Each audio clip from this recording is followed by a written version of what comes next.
Oh, landmines and jellyfish. Welcome back to Knives, I guess, and you can lead a horse to a fish, but you can't make him fall off a log, and that's how we liked it. I think I might be having a stroke. I'm scared. But while we wait for the paramedics, do me a favor and hit that like button, and let's take a look at the green Ozark Trail $5 liner lock from the Holiday Collection 2024. And let's take a look at what we're holding, because it'll bother you if I don't, and you know I love you. And first things first, and most importantly, the pocket clip is tip up, which is the Lord's carry. It's not the deepest carry in the world, and it's not reversible. We got some kind of plastic composite on the scales. It sounds like FRN when I rub it. It feels like FRN, but it might be something else entirely. They didn't identify it. We got our thumb studs here, and we got a flipper tab, so let's flick the bean. Sorry guys, internet's been a little bit slow. And of course we got the liner lock here. So this is a bit of an interesting case for me. I have been kind of trawling around YouTube looking at stuff, and I've seen a few videos pop up. Like, they kind of been popping up more and more recently here, but it's kind of interesting because it's the general gist is, if you can't find the storm pooper, get this instead. If you can't find the dropout, get this instead. And I'm going to tell you right now, this is absolutely not an acceptable substitute for these. It's not. It just isn't. Okay, so I carried it with me for, it's carry time at work.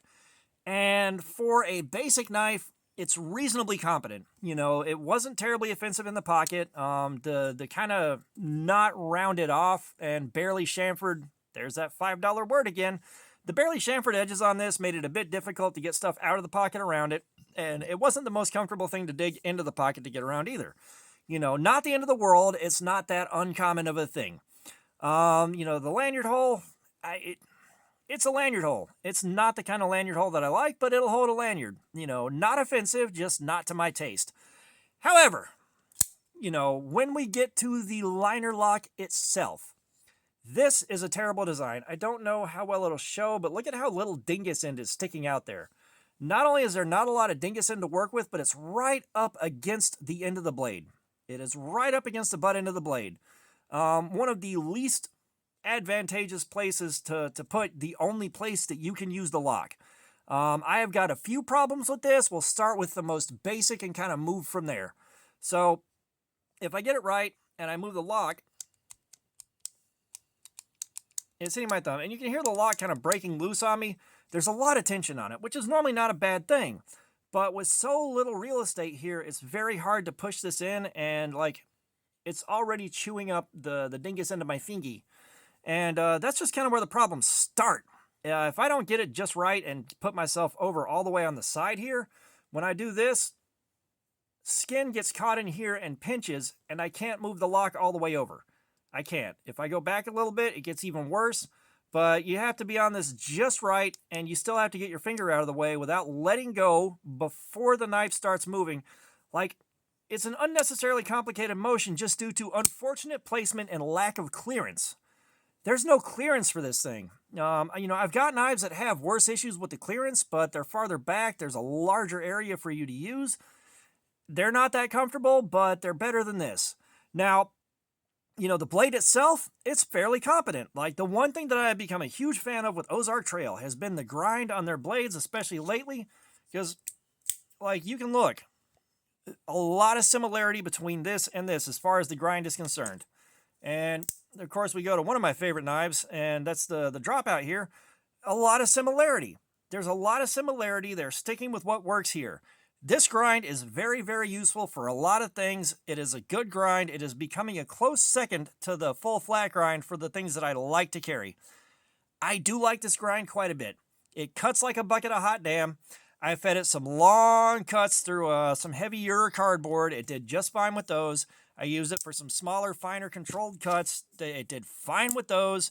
It did good with the plastic wrap on pallets. Not the best, but it did pretty good. It's just this thing falls apart when you reach the lock. And, I've got some guys that have already checked this thing out and already bought it, and they say they love it and they have a fantastic time with it and it's treated them very well. So this may boil down to just a personal issue with the ergonomics and the way my hand fits this knife. Maybe if I had smaller fingers or something like that, it wouldn't be as difficult to use. I'm not sure. But for me personally, this is a this is one of those unfortunate cases. It's one of those unfortunate cases where it is a swing and a miss based on one small but critical failure. And I mean, and even then, it's on bearings, so you get a fairly nice drop shut. I'm sure if I loosened the action just a touch and I lubricated it, it would fall shut, no problems whatsoever.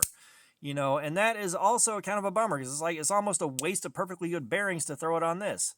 And at some point, I do want to take this thing apart, take a look at the bearings, and see if I might be able to swap them over to something else that's not on bearings. Because, we were able to bearing swap this guy right here just because a Temu knife had a small enough set of bearings to work out. So maybe there's something I can use off of this, but I do not plan on carrying it again. All I can really say here with this thing in particular is just it's competent. It works. If you can get along with the lock on here, if you can get along with this lock and make it work to your advantage, and it's a more comfortable experience than I'm having with it, by all means, have at it. If the lock doesn't bother you, great value. If the lock does bother you, like it bothers me, I would pass on this one. I'm going to keep an eye out for more of the reviews on this thing and see what other guys have to say about it. Because I think I may be the first person to actually have something negative to say about it, and it boils down to that lock. It all comes down to the lock. And, I hate saying that about something that's otherwise this well designed. And again, say what you will about Ozark Trail. All right, they're known for their quality control issues. They're known for not identifying the blade steel. They're known for some pretty big glaring flaws. However, when they're put together well and you can dodge the QC issues, they're well designed. They're well designed. The blade steel holds them back, but I mean, they're well designed. As far as fit up, finish, all that, they tend to be good enough. But this design is really solid. It's just clearance the lock. Let's take a look at this $10 flea market trash from Albatross. We know how I feel about this thing, but let's flick the bean. The lock here, you got some meat sticking out here, and you've got access to it. You've got easy and readily available access to it, and it's not in the way of the flipper tab.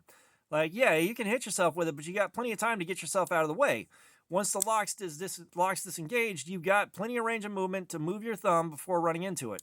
With this, you have zero clearance before you hit your thumb. If I let go of this in time to get my thumb out of the way, it's going to lock itself back open, or, I'm going to have to fight with it. And I can kind of get that if I'm really thinking about it, but, and even then when I'm moving fast enough, I get skin caught in this well right here. And it's just because I can't push from this side far enough over with enough ease to really do that. And going up here, muscle memory, it's been a nonstop problem. It's been nonstop. I have been very, every time I've had to use the knife, I'm like, yay, I get to cut something. Oh, I got to use that lock. And, I hate being like that about something. But for me, this is a no. For me, this is a big old swing and a miss. If you happen to have one and you enjoy it, more power to you. If you don't have the same problems with the lock that I have, more power to you. It's short of that lock being a complete mess, stellar for $5, especially being on bearings. We're going to do our cardboard slayer session on it. We're going to see how it holds up. I expect it to be about the same as the Storm Pooper right here. It's probably the same steel, probably 3CR. And I'm just going off of kind of an educated guess based on how this performed.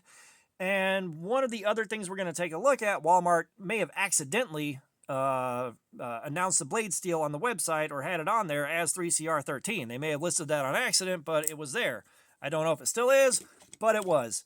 But, we can't take a look at anything without cutting up some printer paper, because that is the end-all be-all at sharpness testing. It's like the edge, it's adequate. I didn't really wail on it. I didn't really put it through hell. That's what cardboard slayer's for. But the edge is pretty good. That edge should be in the mid 200s. I don't want to burn up a valuable test clip on it right now. You know what I will do though?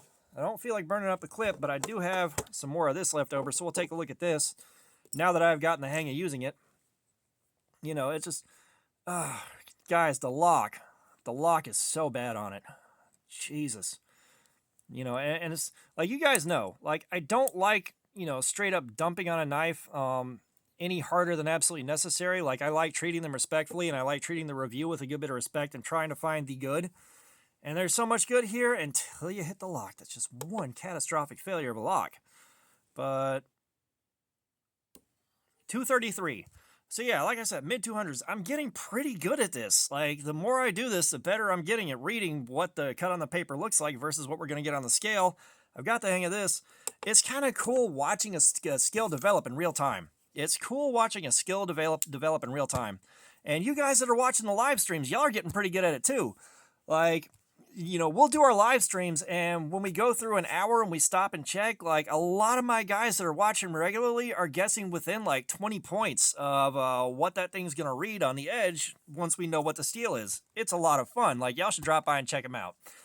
But, you know, I can't think of a lot else to say about it. You know, just to sum it up real short, it's a competent knife. It does things well, but the lock sucks. I hate the lock so much. But that's about it. So all that being said, thanks for looking at my crap. Subscribers, you guys are awesome. Y'all keep coming in. I appreciate you so much. If you haven't subscribed, please do. We do have giveaways coming up. We got our live streams. There's plenty of activities. Comments. I love some feedback.